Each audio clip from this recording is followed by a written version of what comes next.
Falar sobre a artrite reumatoide. É início aos 45 anos e afeta mais as mulheres do que os homens. Crônica e degenerativa é a maior causa de incapacidade dos idosos. Por quê? Porque ela tende a causar realmente essa imobilidade, certo? É caracterizada por períodos de remissão e exacerbação. Esses períodos de remissão é períodos sem sintomas e os períodos de exacerbação é os períodos com aumento dos sintomas. Esses sintomas mais característicos aí é a questão da dor, tá? O início é de sinovite. A gente sabe que IT é inflamação. Então, é uma inflamação da membrana sinovial que cerca a articulação. Então, vai acontecer aquilo que nós já falamos, que é a diminuição do líquido sinovial. Quando a sinovite persiste, ocorre limitação da articulação, evoluindo para a imobilidade da articulação. Então, o que caracteriza muito a artrite reumatoide é porque ela tende a perder a mobilidade, tá? Essa imobilidade ela vai ser causada pela diminuição do líquido sinovial na articulação, tá? O que vai fazer com que, com o uso, essa pessoa vai aumentar esse processo inflamatório, causando assim a imobilidade da articulação. Os sintomas atingem as articulações pequenas das mãos, pulsos e pés. Depois ela evolui aí para joelhos, ombros, quadris, cotovelos, tornozelos e coluna. Vai apresentar fraqueza muscular. Essa fraqueza muscular é devido à diminuição da massa óssea. O ataque é súbito, bilateral e simétrico. O que é que a gente pode entender por ataque súbito? É porque tem os períodos de remissão e os períodos de exacerbação. Então, o de remissão é quando o paciente ele não vai sentir dor, e daí vem o ataque súbito, que é o período de que é o início do período de exacerbação, onde ele vai sentir dores intensas, né? Os sintomas ficarem mais intensos. Os sintomas mais característicos vêm aí o inchaço, calor e dor, rigidez matinal. A literatura fala em 30 minutos após o despertar, por isso que, como cuidado de enfermagem, nós temos que orientar esse paciente a levantar-se devagar, tá? E esperar esses 30 minutos sentado para que ele possa estar deambulando aí. O processo inflamatório que evolui para destruição óssea, deformidade e incapacidade. Tá? Então, esse processo inflamatório ele se inicia pela diminuição do líquido sinovial. Essa deformidade, essa incapacidade vai pelo esforço da articulação ainda ter que se movimentar, mesmo com a diminuição do líquido sinovial e muitas vezes a ausência desse líquido, tá? Então, esse processo inflamatório ele tende a aumentar e vai começando a deformar a articulação e deixando a mesma incapaz. Como tratamento, o tratamento visa evitar a deformidade, diminuir a dor e a inflamação, manter a capacidade funcional e o repouso, tá? Então, os analgésicos aí e anti-inflamatórios para diminuir a dor, todos prescritos pelo médico, tá? Esse tratamento é retardar essa deformidade, porque a própria artrite reumatoide, ela tende já a causar essa deformidade, evoluindo aí para imobilidade, certo? Então, aí entra também a questão da fisioterapia como processo aí para manter a capacidade funcional. Outra doença que nós vamos ver aí com relação à artrite é a fibromialgia.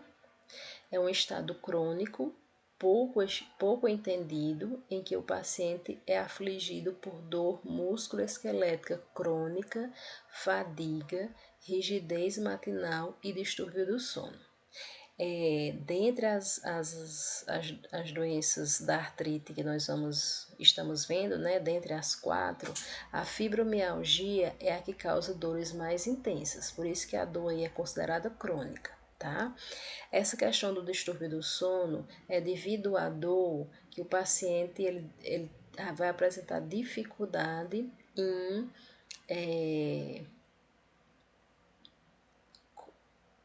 arranjar uma posição para que ele possa dormir, tá certo? E a questão da rigidez matinal, né? Nós já falamos aí, ela acontece aí com 30 minutos, né? Após o levantar-se, o despertar-se, e a gente recomenda que esse paciente ele se levante-se devagar, fique um pouco sentado para que ele possa deambular. A dor é o sintoma mais proeminente e é definido como ardência que irradia por toda a articulação, por isso ela se caracterizada crônica, porque ela é uma dor irradiante, tá? A fibromialgia ela não causa deformidade, e é ao contrário aí da artrite reumatoide, tá? E da osteoartrite. O tratamento e os cuidados de enfermagem incluem, não há tratamento específico, os analgésicos aí, para ver se diminuem a dor, exercícios programados e técnicas de relaxamento. Essas técnicas de relaxamento vão tentar induzir aí na questão do distúrbio do sono. E daí nós temos, para encerrar, a gota, tá? Que afeta as articulações dos pés, particularmente o tendão do pé, causa distúrbio metabólico relacionado ao excesso de cristais de ácido úrico no corpo, que não podem ser eliminados, causando dor e inflamação. Então, nós sabemos que os cristais de ácido úrico, eles são eliminados pelos rins, tá? O que é que acontece? Devido ao acúmulo, o excesso de alimentação rica em ácido úrico, né? Que nós temos aí a questão da carne vermelha, tá? Bebidas alcoólicas, eles também vão interferir aí nesse acúmulo de cristais, então o que é que vai acontecer? Nos rins, a gente sabe que o rim, ele tem como função a filtração, né? Nesse processo de filtração, o que é que vai acontecer? Os cristais, eles vão ficando lá, eles não são totalmente filtrados, tá? De outra vez, mais acúmulo de cristais, né, nos rins. Então, vai acontecer o quê? Esse rins vai se apresentar em excesso, certo? Vai causar dor e inflamação, porque ele vai começar a atingir as articulações. Os sintomas: dor intensa, moleza, vermelhidão, calor e inchaço. O diagnóstico: história clínica e o exame de sangue, né, para ver os níveis aí de ácido úrico. O tratamento não pode ser curado, mas pode ser controlado. Esse controle é feito, né, com os níveis, a diminuição aí do nível de ácido úrico, tá? Com essa diminuição do ácido úrico, os sintomas, eles tendem a desaparecer, certo? Mas o que para alguns pode achar que isso é cura, tá? Mas na realidade isso é o controle. Porque caso ocorra novamente uma má alimentação, uso excessivo de bebidas alcoólicas, esse ácido úrico ele tende a aumentar e daí o paciente começar a sentir os sintomas característicos aí da gota, que é dor intensa, moleza, vermelhidão, calor e inchaço. Ok, pessoal? Então, a gente termina por aqui. Bons estudos para vocês. Fiquem em casa e depois vocês irão fazer um teste sobre sistema músculo-esquelético.